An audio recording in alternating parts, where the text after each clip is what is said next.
Bunso Mix Malino handang ipaglaban ang pagmamahal niya. Para kanino ating alamin?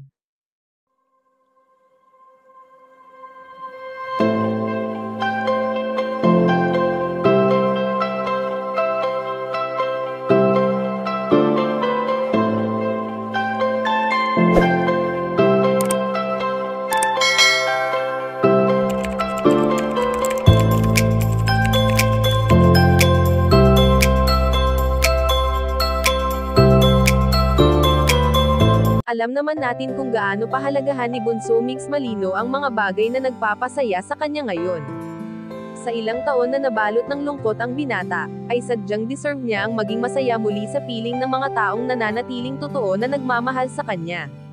Sa pamamagitan ng pagbibigay tulong ni Bunso Mix Malino sa mga taong kapuspalad, ay naiibsan ang kalungkutan ng binata dahil hindi nito maitatanggi na sumasagi pa rin sa isipan niya ang alaala ng kanyang pinakamamahal na si Cutie Mahal.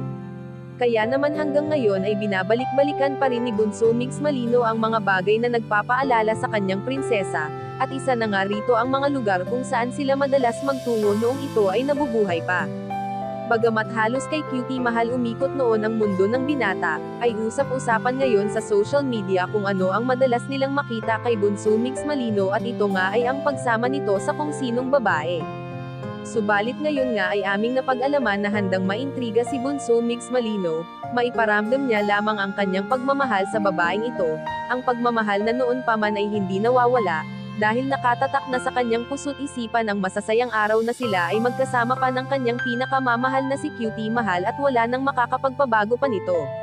Kayo mga kachika, anong masasabi nyo dito? Please leave the comment and don't forget to subscribe.